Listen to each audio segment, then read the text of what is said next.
If you think Witchspire is just another cute witch crafting game, well, think again. I thought Witchspire was going to be another cozy crafting game, but 4 hours later I was hunting rare creatures, swapping magical weapons mid-combat, fighting bosses with actual mechanics, and flying across the map on a broom. So if you guys have been seeing Witchspire and were wondering what exactly is it, well, here's what you need to know. The easiest way that I could describe Witchspire is Palworld meets magical fantasy. It's a survival crafting game that is basically centered around creature collecting, magical combat and progression, along with exploration and eventually unlocking multiple regions. The biggest surprise for me was easily the combat mechanics in the game. From the moment you load into the game and the game teaches you how to use the dash or the teleporting dash ability, absolutely, man, dude, a chef's kiss when it comes to the magical feel, right, witch feel of the game. Not only is the cooldown low enough that you can basically spam, use and abuse it,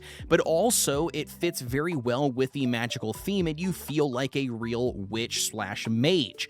With that being said here, it not only serves as a way to traverse a lot faster or to potentially reach higher up areas by teleporting, but it also serves you very well and strategically when it comes to combat in the game. Utilizing this dash or this teleport dash to avoid enemy attacks on the regular brings it to a whole nother level. Not only that, on top of the teleporting ability, there's also a lot of weapon variety, actually a lot more than I expected going into this game. Again, I had the expectation that it was going to be a simple, cozy crafting game. Maybe you get a handful of different weapons or tools that you can utilize, but that was not the case here. I was actually very pleased to find, I think, 5 or 6 different wands to use right off of the bat in my first 4 hours of playing.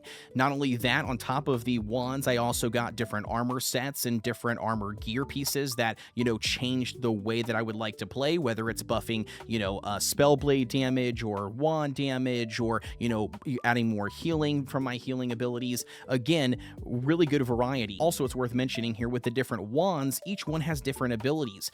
They have a left click for your standard attack, which again is also different between each individual wand, but also features a right click, which is more of like a heavy attack or a special ability, depending on the weapon that you're using.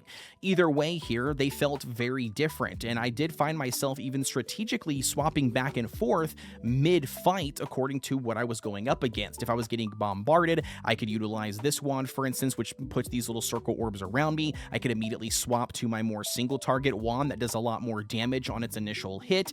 You name it here, you could utilize it, back and forth to your advantage. They also have tomes in the game, which allow you to repeatedly use a magical spell that consumes mana on top of using your wand. You have spell blades, which are going to be like your sword options and your sword variation for the game. I'm not sure if staves are in the game. If so, I haven't found one or unlocked one yet. But again, it was a lot more variety than I expected going into it, and it adds a lot more strategy outside of just collecting creatures and using your creatures to do your bidding. And speaking on creature collecting here, if it was the combat that got me hooked into the game, it was definitely the creature collecting that kept me playing for hours on end. The creatures in the game come in different rarities. You have the regular version that you will see the most of throughout your adventure and exploration. You have the rare versions, which will be indicated with a star, the epic, which will be indicated with additional stars, and then the legendary, which again will be additionally, labeled with different stars and emblems around their level. And on top of these rarities, you also have shiny variants that you can also collect that will also feature not only additional bonus stats, but also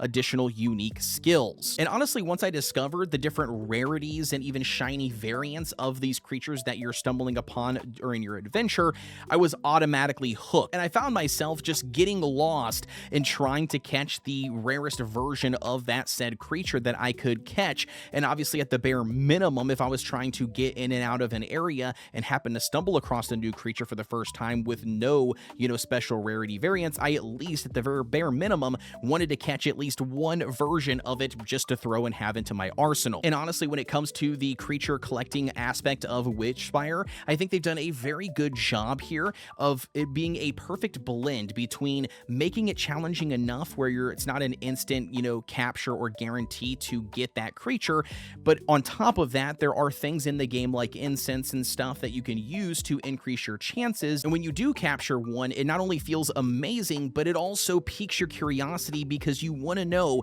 what special abilities or, additional traits that it has compared to the standard version. And another thing that caught me off guard was actually the first boss fight. Again, I went into this expecting a cozy type game similar to Palia, and I was glad that was not the case here. When I got to the very first boss of the first region, I was surprised that it actually had fight mechanics. Now, was it World of Warcraft raid boss fight mechanics? No, it definitely was not. And would I say that it was super hard or really, really challenging? No, not really. But what I will state is that I was actually pleasantly surprised that it did actually have fight mechanics and things that could absolutely destroy you if you are not paying attention. It wasn't something easy peasy like you're massively over leveled going in there just stomping it down, which you could be, obviously. You could level up prior to getting to that or, deciding to take on that quest, but it just felt very good, and it did pique my interest to know what the additional fights are going to be the further I adventure into the game in the other higher level regions. But the moment that Witchspire really sold me was the Broom. Up until this point, I was already enjoying the combat, the creature collecting, and the progression,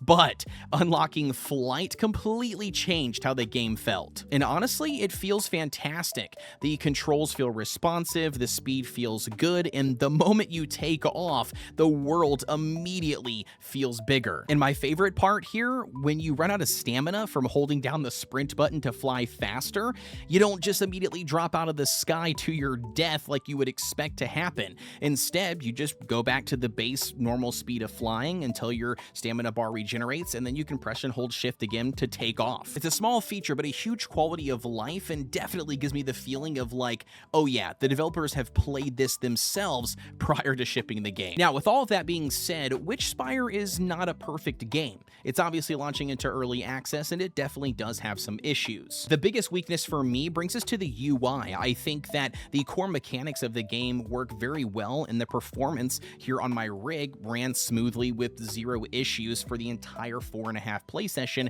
that I would put on last night. With that being said, I will say the UI, I think there are some quirks that need to be had. Either some quality of life things need to be added, or there needs to be additional changes or modifications to the way the layout is, maybe some of the contrast and how jarring it can or cannot be. I ran into some overlapping issues as well with being inside of a certain menu and you open up another one or open up your tab, it kind of meshes everything together, makes it very hard to see or simply layer something behind something that you are trying to access. And I will say that the capture rates sometimes do feel a little bit aggressive, where it feels like I'm not getting the creature after killing a ton of them, or at least more than what I expected I would need to do in order to capture that said creature. That said, though, it is a early access title. I expect all of these things to be tweaked throughout the early access process, and I definitely do not think that any of these things really take away from the core gameplay experience and the fun that I have had and that you can have inside of the game. So, after about 4.5 hours of playing, is Witchspire worth your time and money? And I would honestly recommend it and say I think so. If you go into this expecting it to be another Enshrouded or Valheim, I don't necessarily think that this is the game for you.